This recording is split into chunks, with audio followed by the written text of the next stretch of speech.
saya Marshall Nathaniel Kondobonai dengan NIM M0517-055. Kali ini saya akan mempresentasikan mengenai rangkuman materi wireless and mobile computing. Yang pertama, untuk coding and error control. Nah, untuk mengatasi kesalahan transmisi data, itu bisa dilakukan dengan 3 metode, yaitu Error Detection Code, Protocol Automatic Repeat Request atau ARQ, dan juga Error Correction Code atau Forward Correction Codes. Yang pertama ada Error Detection Code. Proses untuk Error Detection Code itu dari transmitternya, untuk bingkai tertentu kode pendeteksi kesalahan dihitung dari bit datanya. Kemudian bit check ditambahkan ke bit data.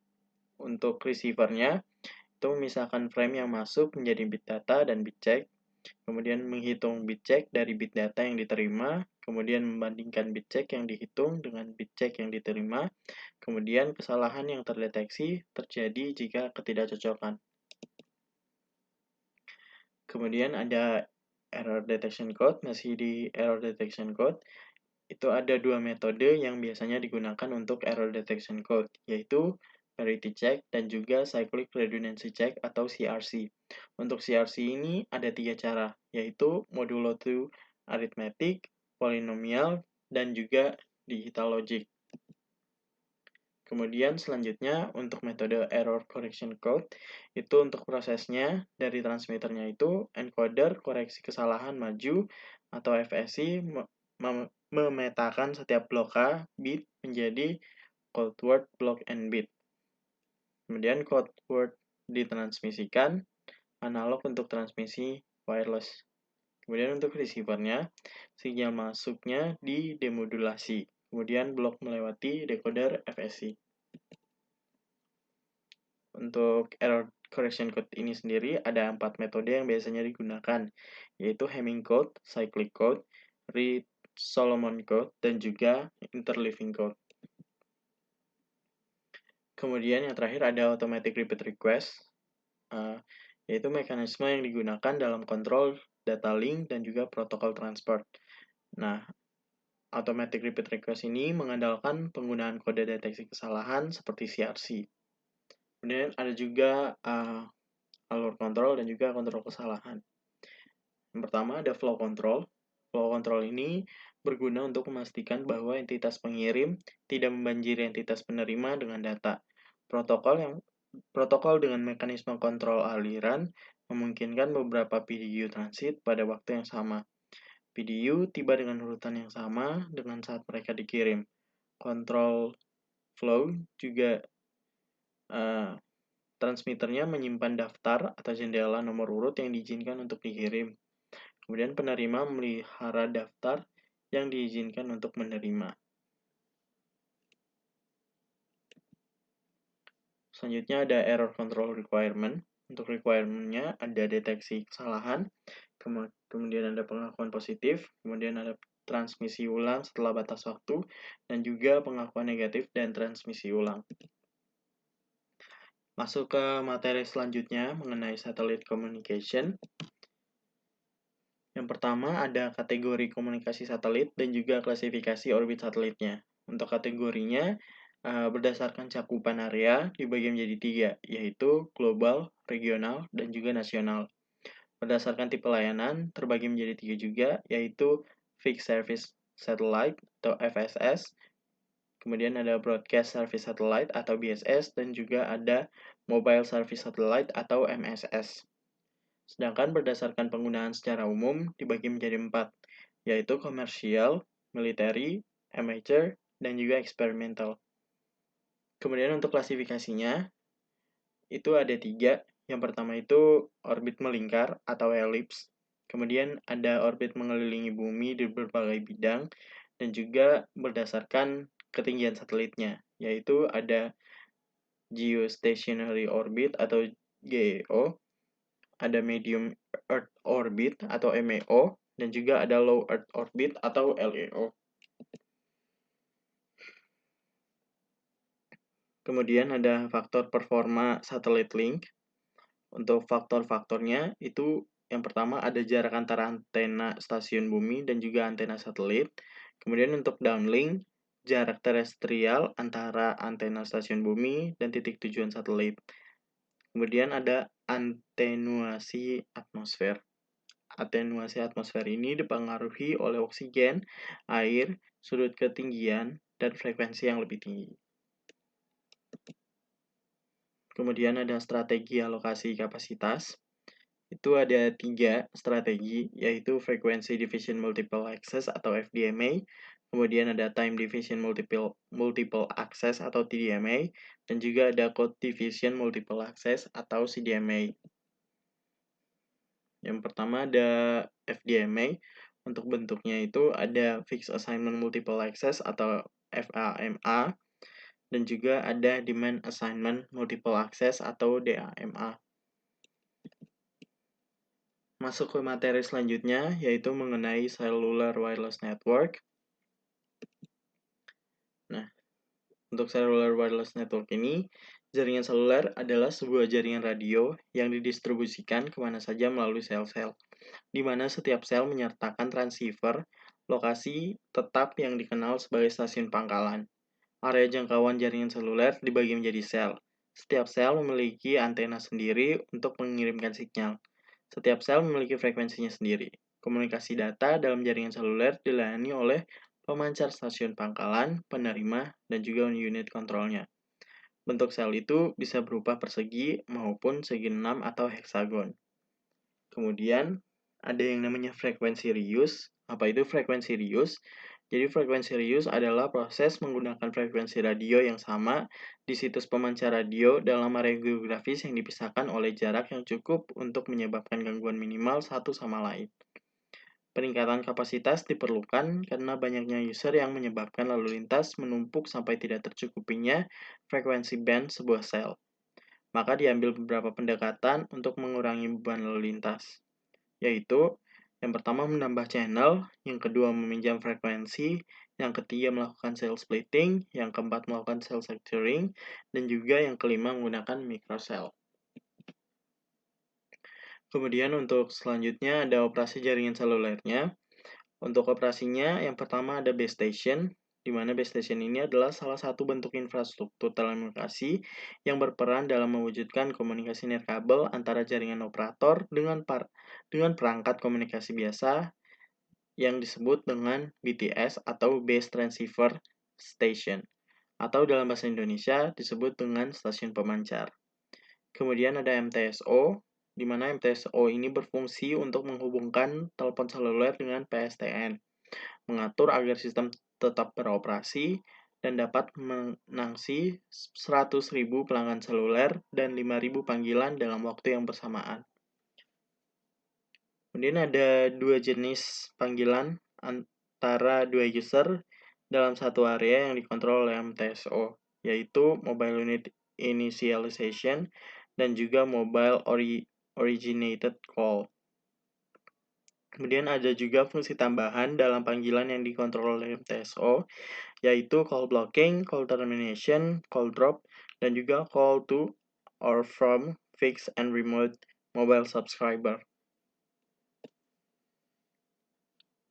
Selanjutnya, mengenai Mobile Radio Propagation Effect. Untuk propagation effect dari mobile radio ini ada beberapa, yaitu ada 2. Yang pertama dari signal strength. Kekuatan sinyal antara stasiun pusat dengan perangkat mobile harus cukup kuat agar menjaga kualitas kekuatan sinyal pada penerima, namun juga tidak boleh terlalu kuat karena akan menimbulkan interferensi saluran bersama pada perangkat lain yang memiliki frekuensi yang sama. Terdapat beberapa faktor yang menambah kerumitan. Noise buatan manusia juga sangat bervariasi, menghasilkan tingkat noise yang bermacam-macam. Kemudian selanjutnya ada fading. Jadi fading itu apa? Fading itu adalah satu gejala pembenturan dalam jalur gelombang radio yang menyebabkan bertambahnya redaman terhadap sinyal yang diterima pada beberapa macam kondisi cuaca yang dilaluinya. Akibat dari adanya fading, sinyal yang diterima oleh penerima merupakan jumlah superposisi dari keseluruhan sinyal yang dipantulkan akibat banyak lintasan atau multipath. Pada sistem komunikasi bergerak, terdapat 2 macam fading, yaitu short-term fading dan juga long-term fading. Selanjutnya ada handoff dan power control. Handoff itu adalah prosedur untuk mengubah penugasan unit seluler dari satu BS ke BS lainnya saat unit seluler bergerak dari satu sel ke sel lainnya. Handoff ditangani dengan cara berbeda dalam sistem yang berbeda dan melibatkan sejumlah faktor. Yang kedua ada power control. Nah, kenapa diperlukan power control? Itu ada beberapa alasan, yaitu daya yang diterima harus cukup di atas kebisingan latar belakang untuk komunikasi yang efektif yang menentukan daya yang ditransmisikan. Kemudian pada saat yang sama, disarankan untuk meminimalkan daya dalam sinyal yang ditransmisikan dari unit seluler untuk mengurangi gangguan code channel, mengurangi masalah kesehatan, dan juga menghemat daya baterai. Kemudian dalam sistem spread spectrum atau SS yang menggunakan code division multiple access, itu diinginkan untuk menyamakan tingkat daya yang diterima dari semua unit bergerak di BS. Kemudian ada dua jenis power control, yaitu open loop power control dan juga closed loop power control. Selanjutnya, mengenai materi perkembangan teknologi jaringan seluler. Yang pertama ada First Generation Wireless Network yang ditemukan pada tahun 1983. Untuk teknologi 1G ini masih bersifat analog, kemudian tidak ada dukungan roaming antara berbagai operator, kemudian cakupannya yang buruk, kualitas suaranya juga rendah, dan juga belum ada enkripsi. Kemudian masuk ke Second Generation Wireless Network. Untuk jaringan 2G ini, panggilannya udah dienkripsi, kemudian sudah bisa melakukan SMS, pesan gambar, dan juga MMS. Ini untuk 1G versus 2G. Untuk saluran lalu lintasnya, 1G menggunakan suara FM, sedangkan 2G menggunakan lalu lintas suara pertama kali dikodekan dalam bentuk digital sebelum ditransmisi. Kemudian ada dari enkripsinya, semua sistem generasi kedua menyediakan enkripsi untuk mencegah penyadapan, sedangkan 1G belum ada enkripsi. Kemudian deteksi dan koreksi kesalahan, lalu lintas digital generasi kedua memungkinkan deteksi dan koreksi, memberikan penerimaan suara yang jelas. Kemudian dari akses salurannya, dari 1G, beberapa saluran per sel pada waktu tertentu saluran dialokasikan hanya untuk satu pengguna. Sedangkan 2G memungkinkan saluran dibagikan secara dinamis oleh sejumlah pengguna. Kemudian akses berganda divisi waktu atau TDMA dan juga akses ganda divisi code atau CDMA.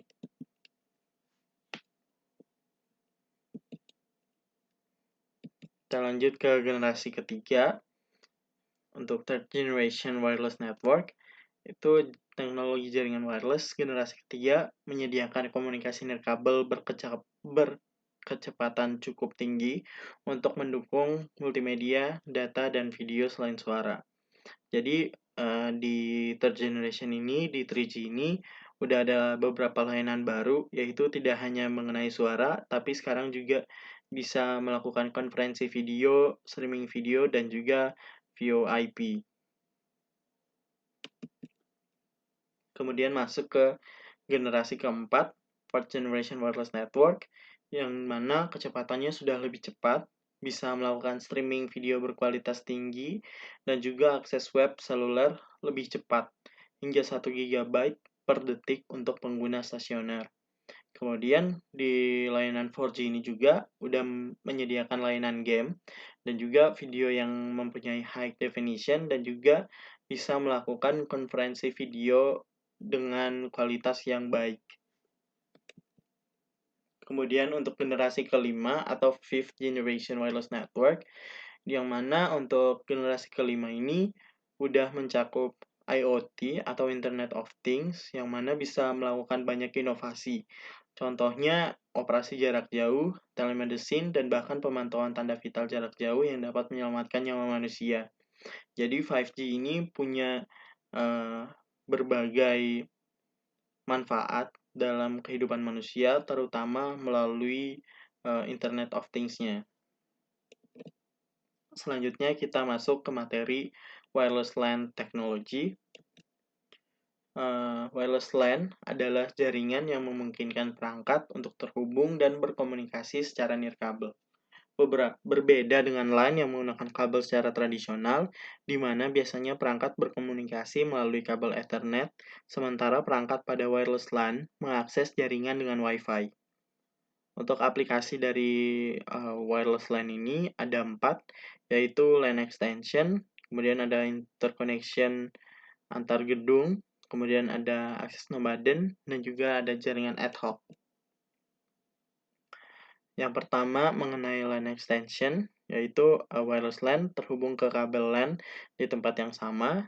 Kemudian untuk LAN berkabel mempunyai backbone dan juga mendukung server dan workstation stasioner. Kemudian wireless LAN-nya di stasiun di area terbuka yang luas dan juga bisa di pabrik, lantai perdagangan bursa, dan gudang. Untuk interconnection antar gedung, hubungkan LAN di gedung terdekat, LAN kabel atau nirkabel, tautan nirkabel ke titik-titik yang digunakan, dan juga perangkat yang terhubung biasanya berupa jembatan atau router. Kemudian ada juga akses nomaden dan juga jaringan ad hoc. Untuk aplikasi wireless LAN di saat ini, itu udah banyak. Seperti yang tadi udah dijelaskan juga, yang pertama itu ditawarkan kepada pelanggan. Misalnya sekarang kafe-kafe atau restoran-restoran sudah menyediakan free wifi atau wifi zone, di mana pelanggannya bisa menikmati koneksi internet yang baik. Kemudian dari bisnis travelers juga menggunakan aplikasi wireless LAN, misalnya di airport juga sekarang udah menyediakan wifi, ataupun di stasiun juga udah menyediakan wifi. Kemudian di college student, yang mana udah jelas di setiap kampus atau perguruan tinggi benar-benar diperlukannya wireless LAN agar mahasiswa bisa mengakses internet tanpa perlu bersusah payah menghubungkan kabel LAN atau kabel Ethernet juga. Kemudian yang selanjutnya ada IoT atau Internet of Things, yang mana sekarang juga IoT udah cukup berkembang. Jadi wireless LAN benar-benar dibutuhin untuk penerapan IoT-nya sendiri. Kemudian yang terakhir ada wireless sensor network. Kemudian ini adalah requirement untuk wireless LAN-nya. Ada throughput, jumlah node, koneksi ke backbone LAN, area layanan, konsumsi daya baterai, ketahanan dan keamanan transisi, ke operasi jaringan kolokasi, operasi bebas lisensi, handoff atau roaming, dan juga konfigurasi dinamis. Untuk kategori wireless LAN ada 3, yaitu infrared LAN, spread spectrum LAN, dan juga narrowband microwave. Selanjutnya masuk ke materi standar 802.11. Apa itu standar 802.11? Jadi IEE atau Institute and Electrical and Electronic Engineers itu mengatur standarisasi di dalam bidang teknologi informasi.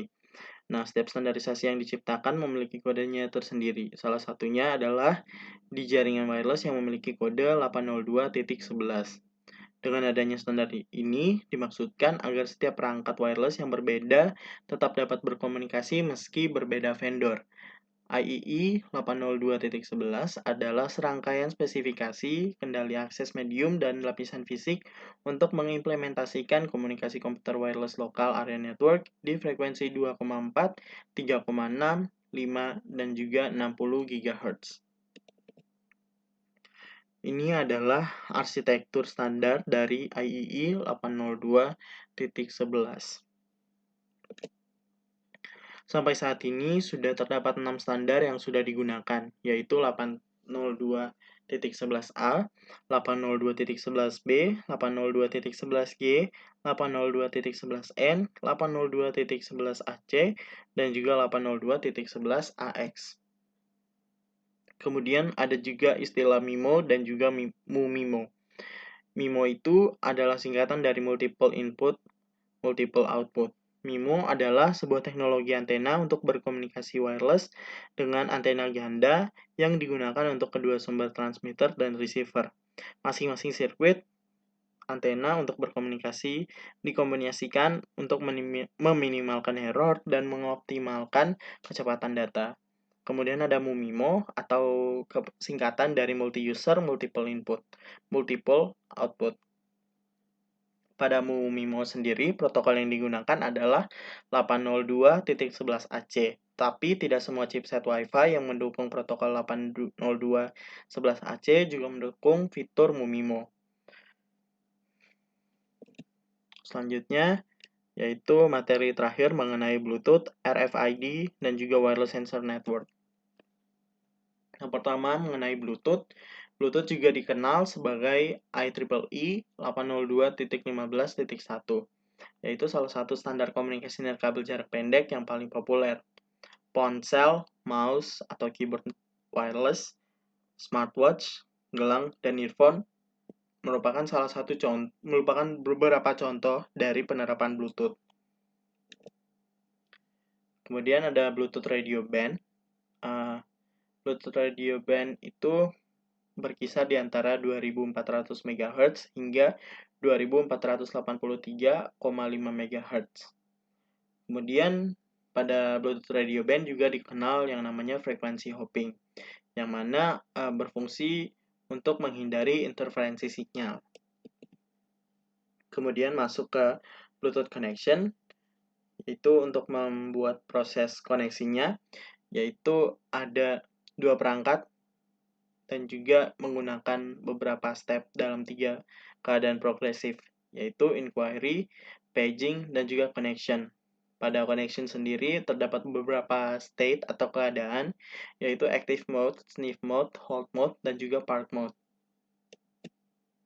Kemudian selanjutnya mengenai RFID atau Radio Frequency Identification, yang mana RFID ini digunakan untuk mengidentifikasi objek yang nyata. Contohnya untuk mencari objek berupa buku, mobil, hewan, item di pusat perbelanjaan, di gudang, dan lain-lain. Ini adalah sistem dari RFID-nya. Untuk membaca RFID dan juga RFID tag-nya. Kemudian ada frekuensi untuk pengoperasian dari RFID, yaitu ada low frequency, high frequency, dan juga ultra high frequency. Yang mana working principle-nya untuk LF dan HF dari RFID itu inductive coupling atau near coupling, dan juga ultra high definition RFID tag itu menggunakan electromagnetic coupling. Ini untuk coupling dari RFID-nya sendiri. Kemudian yang terakhir ada wireless sensor network, yang mana WSN terdiri dari sensor yang didistribusikan secara spasial dan satu atau lebih node sink, juga disebut sebagai stasiun basis. Kemudian ada sensor untuk memantau secara real-time kondisi fisik seperti suhu, getaran, atau gerakan, dan menghasilkan data sensorik. Kemudian sebuah node sensor dapat berperilaku sebagai pencetus data dan router data. Di sisi lain, wastafel mengumpulkan data dari sensor. Ini untuk implementasi dari wireless sensor network-nya, yaitu untuk bidang pertanian dan juga untuk memonitoring kegiatan dari erupsi gunung berapi. Kurang lebih itu aja yang bisa saya sampaikan. Mohon maaf untuk lebih dan kurangnya. Terima kasih telah menonton video ini sampai selesai.